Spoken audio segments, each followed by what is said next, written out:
ఇన్నాళ్ళు జీవోత్సవంలో బతుకుతూ నేను పడ్డ నరకం ఇకపై ఆ పెద్దిరెడ్డి కుటుంబం అనుభవించాలా?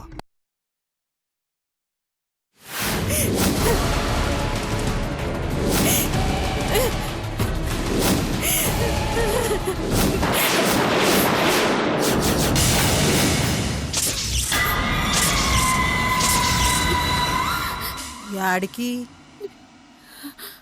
సచ్చినోడిని శివరాకరి సూపు సూడ్నికి పోతాండావా?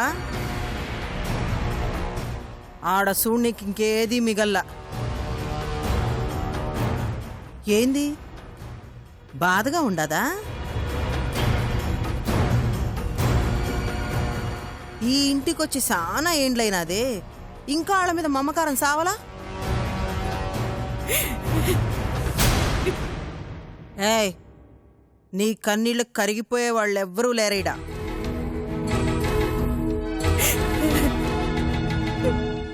నువ్వు ఈ ఇంటి గడప దాటి అడుగు బయట పెట్టేది నువ్వు సచ్చి శవమైనాకనే.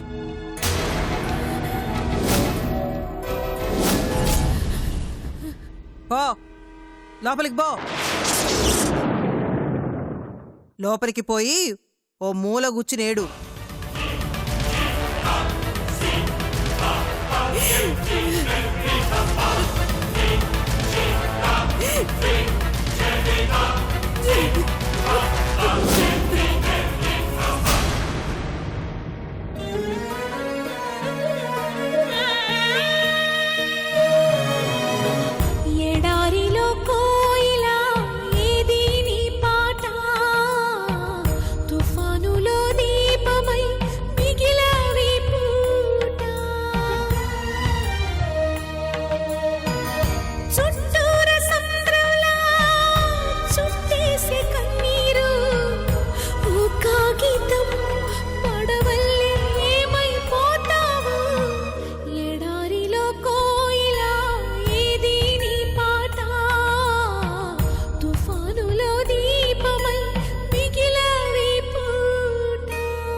కావేరి,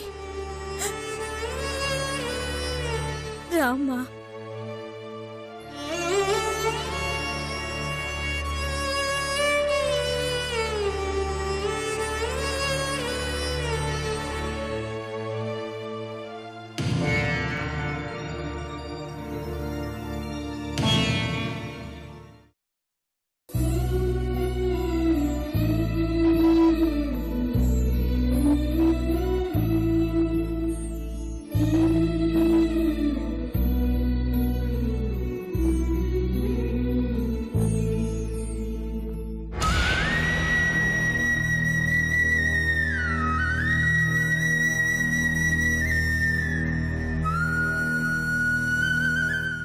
వెళ్ళొస్తామండి.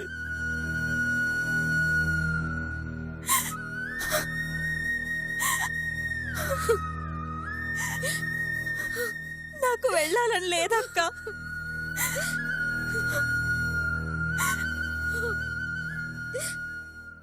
ఆయన దూరం అయ్యారన్న బాధ నుంచి ఇంకా నేను తేరుకోలేకపోతున్నాను.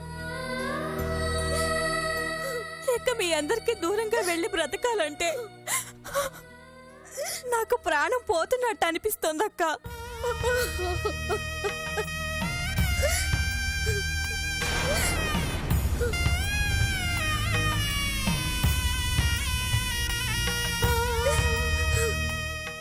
నిన్ను పంపించాలంటే మాకు చాలా బాధగా ఉండదమ్మా.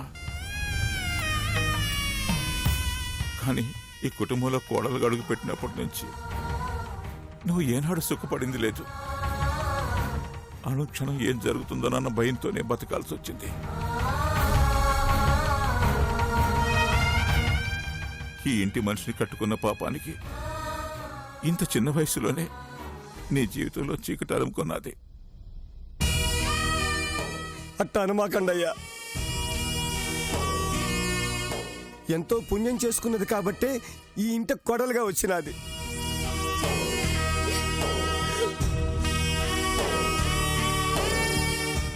పెళ్ళైనప్పటి నుంచి ఏ పండక్కో పబ్బానికో పుట్టింటికి రావటమే తప్ప నాకు ఈ కష్టం వచ్చింది నాయనా అని ఏనాడు బాధగా వచ్చి చెప్పుకున్నది లేదు.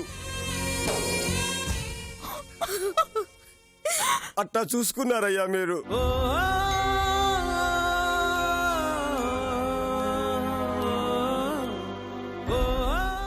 అవునయ్యా, దానికి పిల్లలు పుట్టరని తెలిసిన ఒక్క మాట కూడా అనకుండా అల్లుడు గారు దాన్ని చిన్న పిల్లలా చూసుకున్నారయ్యా. మీరు కూడా దాన్ని కన్న కూతురులా ఆదరించారు.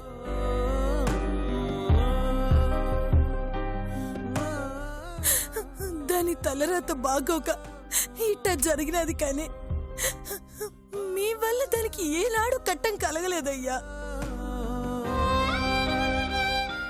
మాకన్నా ఎక్కువగా దాన్ని మీరే కళ్ళల్లో పెట్టుకొని చూసుకున్నారు.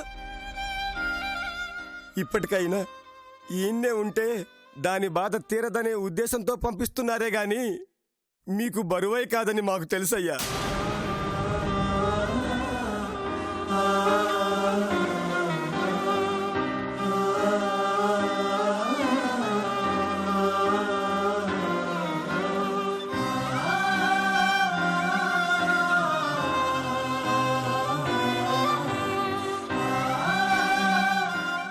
తమ్ముడు నాకు కన్నీళ్ళు మిగిల్చి వెళ్ళిపోయారు.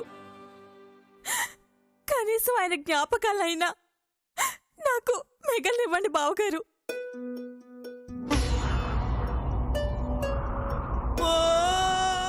నన్ను ఇక్కడే ఉండనివ్వండి.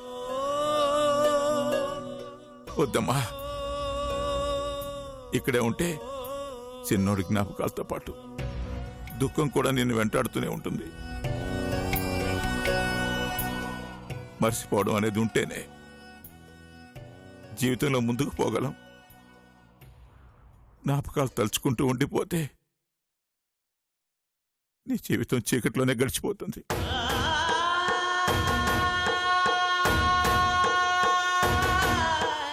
నీ బ్రతికలా కావడం నాకు ఇష్టం లేదు. అందుకే పంపుతా ఉన్నాను. ఇప్పుడు నువ్వు అనుభవిస్తున్న దుఃఖం చాలమ్మా. నిన్ను ఎన్నే ఉండనిచ్చి నీ తల్లిదండ్రులకు కూడా కడుపు కోత మిగిల్చలేను.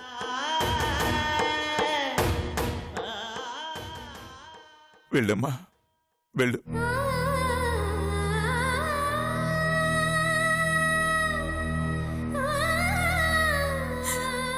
పదమ్మా, వెళ్ళమ్మా.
అన్నా, ఒక్కగానొక్క కూతురు.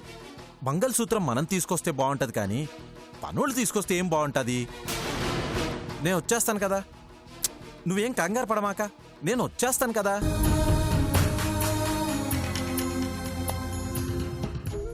రే బన్నీ,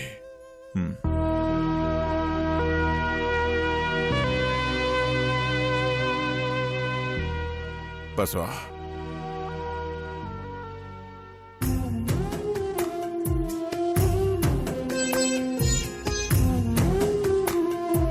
బసవా, బన్నిగాన్ని తీసుకుని పోయి ఈ అస్థికలు నదిలో కలిపిరండి. నానా, ఈ అస్థికలు నదిలో కలిపొస్తే చిన్న మళ్ళీ బ్రతుకుతాడా? నాకు మళ్ళీ స్వీట్లు చాక్లెట్లు తీసుకొస్తాడా?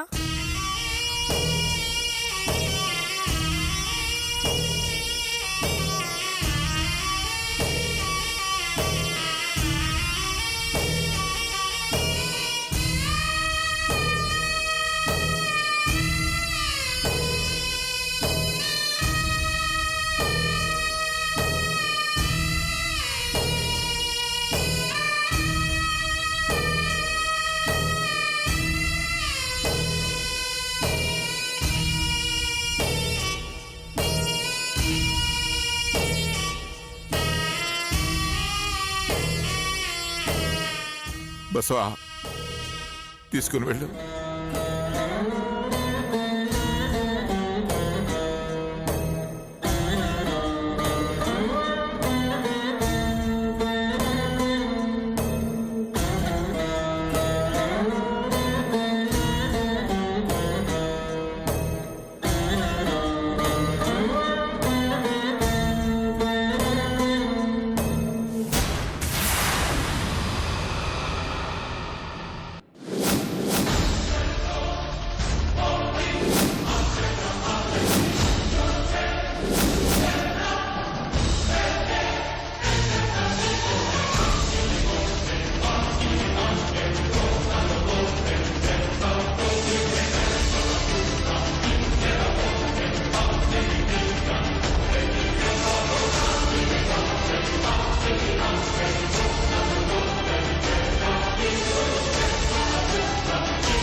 బావా? ఈ ఇంట్లో ఆనందాన్ని దూరం చేసిన వాణ్ణి శాశ్వతంగా ఈ లోకం నుంచి దూరం చేయడానికి.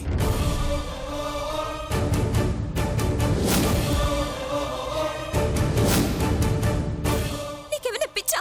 వాళ్ళ గురించి తెలుసు కూడా ఇంత ధైర్యం చేస్తావా నువ్వు? చేయక పిరికి వాళ్ళలాగా చేతులు ముడుచుకొని కూర్చోమంటావా?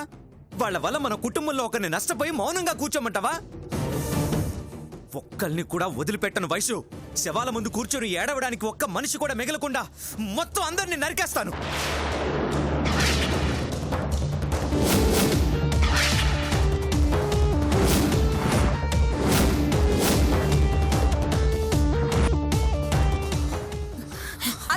సూర్య, ఆగు సూర్య.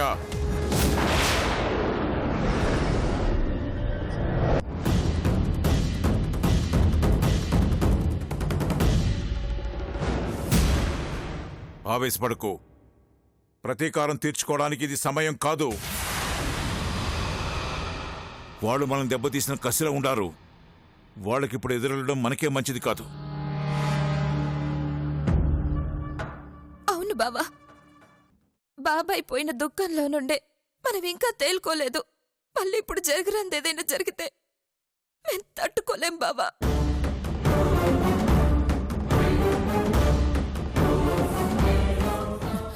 అవునరా, వాళ్ళు తెలివిగా పథకం వేసి చిన్నప్రెడ్డి గారిని చంపారు. కాబట్టి ఖచ్చితంగా మీరు వాళ్ళ మీద అటాక్ చేస్తారని ఎక్స్పెక్ట్ చేసి వాళ్ళ జాగ్రత్తలో వాళ్ళుంటారు.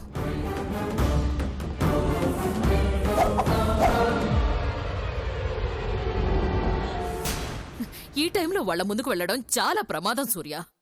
ప్రమాదం అంటూ కూర్చుంటే వాళ్ళు ఇలా పథకాలు వేసి అందరినీ చంపుతూనే ఉంటారు అత్త. ఇప్పటికి జరిగింది చాలు.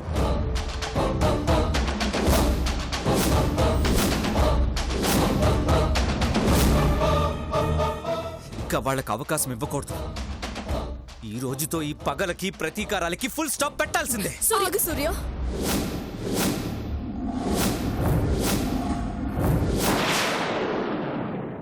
తొందరపడద్దు. ఒక్క నిమిషం వాళ్ళ గురించి ఆలోచించడం పక్కన పెట్టి నీ మీదే ప్రాణం పెట్టుకున్న వాళ్ళ గురించి ఆలోచించు.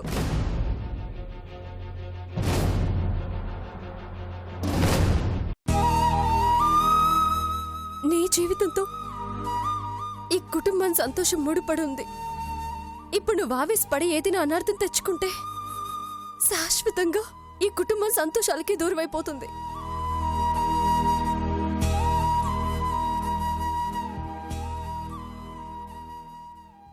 పాపం పండినప్పుడు దేవుడే వాళ్ళకి చావుని నిర్ణయిస్తాడు.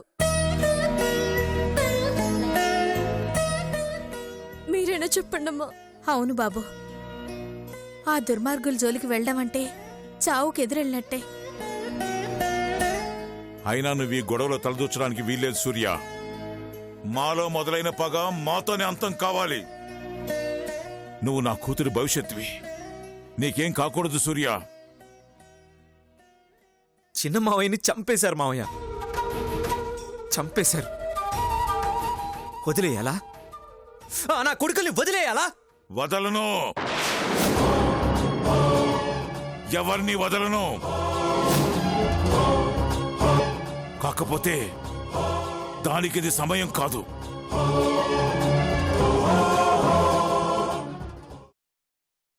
వాళ్ళని ఎప్పుడు ఎట్టా ఢీ కొట్టాలో అది నేను చూసుకుంటాను. నువ్వు నా మాట విని లోపలికి వెళ్ళు. అది కాదు మావయ్య, నేను చెప్పేది. చెప్తున్నాను కదా, నా మాట విను.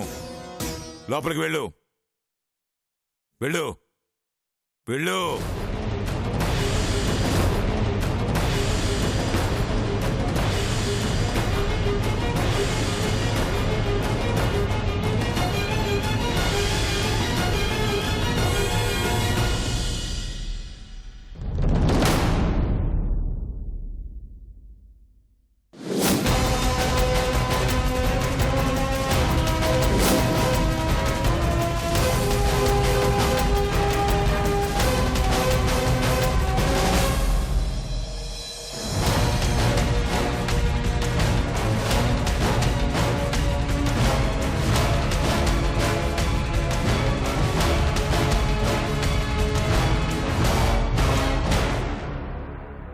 వదలను రా చిన్న.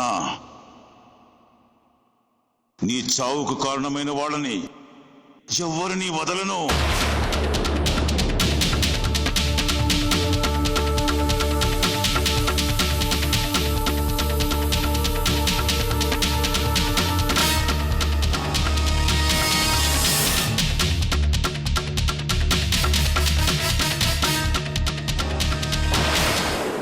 పెద్దయ్య,